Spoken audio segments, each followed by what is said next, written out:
3 sur la table, il faut faire des combinaisons. Bien sûr que le meilleur va gagner à la fin, parce qu'il y a aussi à un moment donné, c'est pas que du hasard, il y a aussi de l'habileté.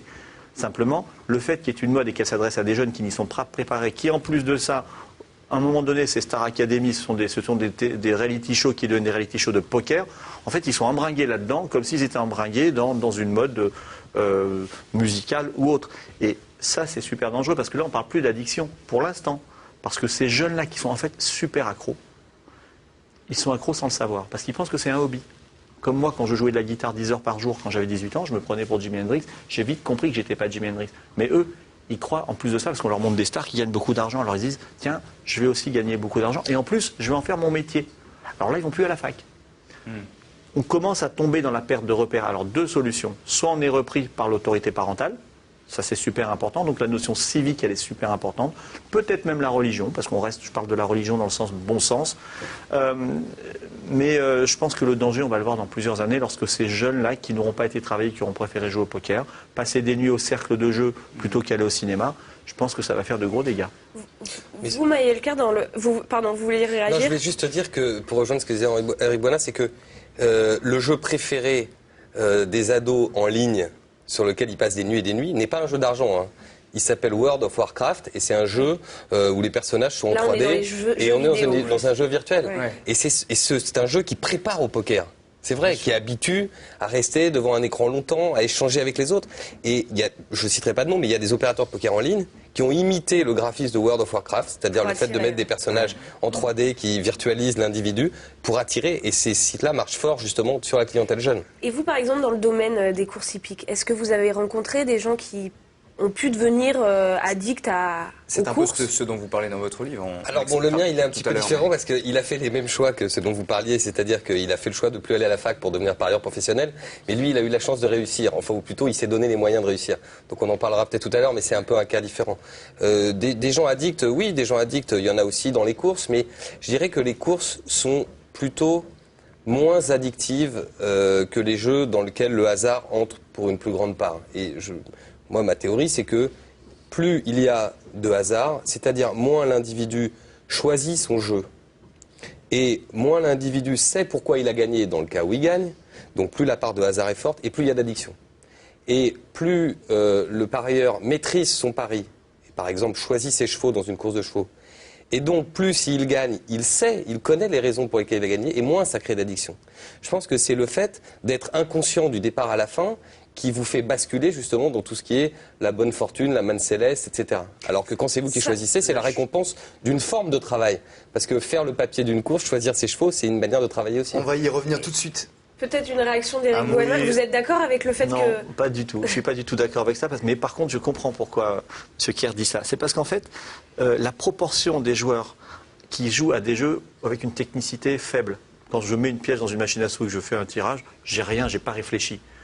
Et aussi, on peut parler de la roulette, ou on peut parler aussi des jeux de grattage ou de rapido, etc. Il n'y a pas de notion de connaissance des chevaux ou de connaissance financière comme dans le poker. Alors, il y a la masse de joueurs qui vont dessus, et là, effectivement, on retrouve la plus grande partie des addicts, en masse, en volume. Par contre, dans les jeux, on va dire, où il y a une partie d'habileté, poker, course, de connaissance, effectivement, on va en trouver peut-être moins, mais en termes de proportion, je peux vous dire que c'est la même. Ça sera toujours 1%, 0,5%, 0,7%. Par contre, il y a des jeux, il y a des endroits où ça se voit plus, il y a des endroits où ça se voit moins. Puis il y a une autre notion, c'est qu'il y a des terrains où c'est extrêmement contrôlé, où on peut donner des chiffres, puis des terrains, comme les hippodromes, où vous allez avec une mallette avec 50 000 €, personne ne vous dira rien. Ça, vous voyez, tout n'est pas mesurable. On va y revenir tout de suite, prudence en tout cas. Interrompons la discussion un tout petit instant, le temps d'écouter cet autre son de cloche que Dieu merci vous fait entendre chaque semaine. Écoutez.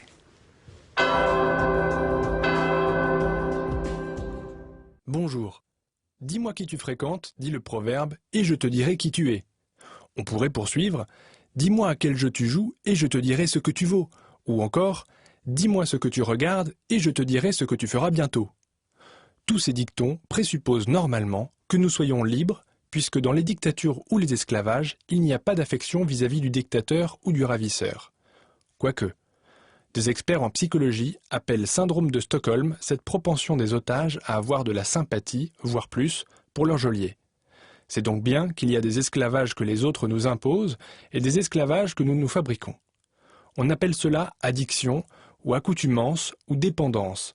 C'est que nous n'aimons pas appeler les choses par leur nom, et les politiques comme les journalistes mettent tout leur savoir pour travestir la vérité, comme l'acteur se dissimule derrière le phare ou les costumes. Il est en effet plus facile de dire « j'ai une addiction au tabac ou à la drogue » plutôt que d'affirmer « je suis esclave de morceaux d'herbe nocive ». On préférera parler d'accoutumance à l'alcool plutôt que d'alcoolique ou de buveur invétéré. On parlera de dépendance au jeu plutôt que de donner les sommes faramineuses qu'on a perdues au poker, machine à sous ou table de casino. Et ce ne sont pas les dealers, marchands de vin, tenanciers ni même fabricants d'émissions télévisées qui viendront nous avertir dans ces marchés si juteux pour eux. Hormis la belle décision d'interdire les cigarettes dans les bars, restaurants et lieux publics, tout juste si l'État impose la mention « le tabac tue » sur les paquets de cigarettes qui, par ailleurs, lui rapportent plus de 10 milliards d'euros pour 56 milliards de petites cigarettes vendues. Une hypocrisie formidable. Comme l'alcool avec ses 3,5 milliards d'euros de taxes, véritable manne qui n'empêche pas de jouer Tartuffe avec les grands slogans « l'abus d'alcool nuit à la santé ». Sans parler des sommes faramineuses que les jeux d'argent et de hasard font engranger chaque semaine. Notons d'ailleurs que les dites addictions au jeu s'accompagnent pratiquement toujours de quelques verres d'alcool et de fumée de cigarettes et autres. Dans un bon esclavage, les chaînes aux pieds n'ont jamais été suffisantes pour brider un esclave. Il faut en outre le menotter et le bâillonner. Ici, celui qui a libéré les Hébreux de l'horrible esclavage égyptien au temps de Moïse était le seul qui puisse nous détacher de toutes ces addictions, accoutumances et dépendances. Son nom est Dieu libérateur. Pourquoi l'oublier? Dieu merci, à bientôt. Mayolker, qui est l'esclavagiste dans cette histoire? À qui profite le crime? Est-ce que l'on peut dire que l'État tire quand même les bénéfices de ce monde du jeu? En France, l'État organise et contrôle globalement tout ce qui peut poser un petit problème. Les cigarettes, l'alcool, l'État taxe et donc l'État en profite. Mais je trouve qu'on a quand même la chance en France d'avoir un État assez responsable qui a mis des limites qui existent et la récente loi d'ouverture sur les jeux en ligne l'a montré. D'ailleurs, la plupart des nouveaux opérateurs qui sont sur le marché ne sont pas contents. S'ils trouvent que la fiscalité est trop élevée, qu'on ne les laisse pas faire de la publicité dans les conditions qu'ils veulent, que la possibilité de créer des nouveaux jeux est trop restrictive. Et toutes ces conditions ont été mises en place par l'État pour tenter, alors peut-être parfois un peu hypocritement, mais pour tenter quand même de limiter ou à minima d'encadrer les jeux d'argent. Bon, merci beaucoup. On prolonge la réflexion avec la sélection d'ouvrages de cette semaine. Et on continue avec vous.